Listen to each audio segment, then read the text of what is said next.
"I want to have at least 5 children," said the Apache woman, and changed the lonely cowboy's life. James had always lived a quiet life. The wide, dusty plains of the West had been his home for as long as he could remember. His small ranch sat on the edge of a vast desert, where the sun burned hot during the day and the nights were filled with a quiet chill. Life was simple, but it was also lonely. Since losing his parents at a young age and later a younger brother to illness, James had kept to himself. He spent his days tending to the few cattle he owned, repairing fences and riding across the empty plains. The townsfolk knew him as a capable cowboy, reliable and skilled, but few ever saw him smile. Solitude had become his closest companion. One afternoon, as James rode into town to pick up supplies, he noticed a small group gathered near the trading post. Among them was a woman he had never seen before. She moved with confidence, her long dark hair tied back, her eyes bright and curious. She wore a simple dress with colorful patterns, and there was a calm strength about her that immediately drew attention. James slowed his horse, curious but cautious. Her name was Nayeli. She was an Apache woman who had come to town to trade goods with the merchants. She spoke with a clear, steady voice, introducing herself to the traders and townsfolk. People seemed to respect her, even if some whispered about her being from a different culture. James watched silently from a distance. He had always been wary of strangers, but something about her made him feel an unfamiliar stirring of interest. Later, as he tied his horse outside the trading post, Nayeli approached. "Hello," she said with a warm smile. "You look like someone who spends more time with horses than people." "I've lived out here a long time. People don't usually come this far." He nodded. "I'm James," he said simply. "Nayeli," she replied. "I come from the Apache lands not far from here. I travel for trade and sometimes for learning about new places. What about you? Do you live here alone?" "I lost my family a long time ago. Now it's just me and the land." But Nayeli didn't press. She smiled, and that simple gesture seemed to ease a weight he hadn't realized he was carrying. Over the next few days, James kept seeing Nayeli in town. She visited the trading post, helped the merchants with her knowledge of herbs and natural remedies, and sometimes sat quietly by the well, observing the people around her. James found himself riding into town more often than necessary, just to see her. Each time she greeted him with the same warmth, and each time he felt a strange pull in his chest he couldn't explain. One evening, as the sun dipped behind the mountains and painted the sky in shades of orange and purple, James found himself walking toward Nayeli. She was sitting outside the trading post, the wind gently tugging at her dress. "You've been coming by a lot," she said softly, looking up at him. James shrugged, feeling a little embarrassed. "I suppose I have," he admitted. You make the town feel a little brighter, I guess." "I think I make the town brighter, but perhaps I'm just lucky to meet someone who notices."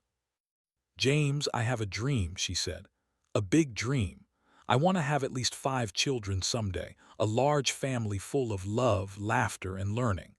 I want a home filled with warmth where everyone is safe and cared for." That's a lot," he managed to reply. Nayeli's eyes met his. "I know, but I've always believed that love is stronger when it's shared. Life is short and the people we love make it meaningful. I want to make my life full even if it means taking risks." And yet her words stirred something deep inside him, a longing he had pushed away for years. "I've never had a family," he said quietly. "I don't even know if I could do it. It's about living fully, and love makes it possible." Over the next few days, James and Nayeli spent more time together. They rode horses along the plains, shared meals in the shade of the trading post, and talked about their dreams and fears. Nayeli spoke of her childhood, of the traditions of her people, and of the deep connection she felt with family and community. James listened, learning things he had never considered, feeling emotions he thought he had buried long ago. The townsfolk whispered as they saw them together. Some were skeptical, noting their cultural differences and the challenges ahead. But James and Nayeli ignored the gossip. Their bond was growing, quiet but strong, built on mutual respect and curiosity. One afternoon, as they rode along the ridge overlooking the vast desert, Naomi turned to James. "You see all this land?" she asked. "It's beautiful, but it can feel empty if we're alone. I want to fill it with life, with people we love. I want to share it with someone who cares as much as I do." For so long, he had thought he was meant to be alone, but now he realized he didn't have to be. He could choose differently. And for the first time, he allowed himself to imagine a future not just surviving, but living with purpose, laughter, and love. As the sun set and painted the sky in brilliant colors, James knew that his life was on the edge of change. Naomi's bold dream, her desire for a family, had ignited something in him, a spark of hope he hadn't felt in years. He wasn't ready to answer her yet, but he knew he wanted to try, to see if he could embrace the life she envisioned. That night, as he rode back to his ranch under a sky full of stars, James felt a sense of anticipation. The lonely cowboy who had spent years in solitude was beginning to see a path toward something greater. Naomi's words echoed in his mind: love, family, hope. And for the first time, he didn't feel afraid. He felt alive. The desert, once silent and empty, now seemed full of possibilities. And James realized that his life might never be the same again. The following days were filled with small moments that began to shape a new life for James. Every morning, he rose with the sun, tending to his cattle and repairing fences, but now he felt a quiet excitement that hadn't existed before. Naomi had agreed to visit his ranch more often, helping him with chores and sharing her knowledge of the land and the animals. She moved with a grace and confidence that fascinated him, and every word she spoke seemed to carry warmth and wisdom. One morning, as they worked side by side in the sun, Naomi turned to him with a thoughtful look. "James," she said, "I know you've been alone a long time, but I believe you have the heart to care for others. It may seem scary at first, but the joy is worth it. You don't have to take them all at once. Just start with one and the rest will follow." Naomi's dream of having children, 5 or more, didn't frighten him anymore. Instead, it sparked a sense of purpose he hadn't known he was missing. As the days turned into weeks, their bond grew stronger. They rode together across the plains, exploring hidden valleys and quiet streams. Naomi taught James how to read the signs of nature, the tracks of animals, the smell of rain in the wind, the way to find water in the desert. In return, James shared his skills in ranching and survival. Each evening they would sit by the fire, sharing stories of their childhoods, dreams, and even fears. One evening, a sudden storm rolled in over the plains. The sky darkened quickly and the wind whipped through the trees. James and Naomi were caught on a ridge, miles from the safety of the ranch. Thunder roared as rain poured down, and the horses struggled to find footing on the slippery ground. James grabbed the reins tightly, keeping his horse steady. "Hold on," he shouted to Naomi, who had mounted her horse beside him. She trusted him completely, her hand gripping the saddle, her eyes wide but calm. They rode through the storm together, navigating the dangerous path back to the ranch.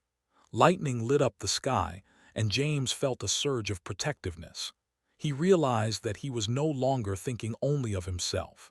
Naomi's safety mattered more than anything. By the time they reached the ranch, soaked and exhausted, they laughed together in relief. The storm had passed, leaving a fresh, clean scent in the air. They sat on the porch, watching the stars emerge as the clouds drifted away. "You see," Naomi said softly, "life has its storms, but if we face them together, we can handle anything." That night, as he lay in his bed, he thought about the path ahead. He wanted to share a life with Naomi, to build the home she dreamed of, to raise a family full of love. For the first time, he wasn't afraid to imagine the future. The next months brought even more change. James began preparing his ranch not just for himself, but for the family he now hoped to create. He repaired old fences, built a new barn, and planted a small garden with Naomi's guidance. She taught him how to grow vegetables and herbs, how to care for chickens and goats, and how to create a home that could sustain a family. Every small improvement filled him with pride, and he could see the same spark in Naomi's eyes. Their relationship deepened naturally. They shared quiet meals, worked together in the sun, and talked late into the nights by the fire. James found himself opening up about the pain of losing his family, the loneliness that had defined his life for so long. Naomi listened with patience and understanding, never judging, only offering comfort and encouragement. He began to realize that love didn't mean giving up independence. It meant sharing it, growing together. One afternoon, a traveler came into town with news of a group of cattle rustlers heading toward James's ranch. Naomi and James quickly prepared to protect their land. They rode out together, gathering the cattle and guiding them to a secure pen. James was amazed at how naturally Naomi adapted to the dangers and challenges of ranch life. She remained calm under pressure, her instincts sharp and steady. By the time the threat passed, James felt a deep sense of gratitude. Naomi wasn't just a partner in dreams and ideas. She was a partner in life, in challenges, in every moment. He began to understand what it truly meant to rely on someone, to trust them completely, and to share both joy and responsibility.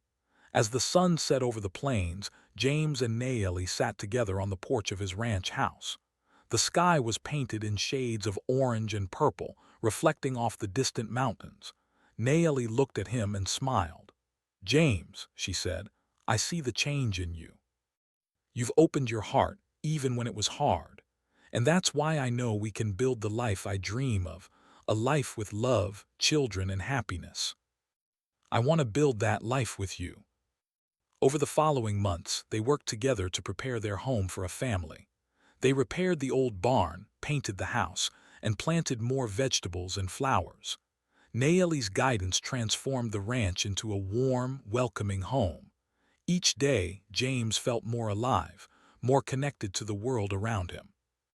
He had learned that life could be filled with purpose beyond work and solitude, that sharing, caring, and dreaming together made life richer and fuller. One quiet evening, as they watched the stars from the porch, Naomi spoke softly. "James, our life together will not always be easy. But I believe that with love, patience, and trust, we can face anything. Always." And as the stars twinkled above, James realized that the journey ahead, raising a family, building a home, and sharing every joy and challenge, was a journey he was ready to take. The lonely cowboy had found his companion, his partner, and the life he had always secretly longed for. And he knew, deep in his heart, that this was just the beginning of a story filled with love, hope, and happiness.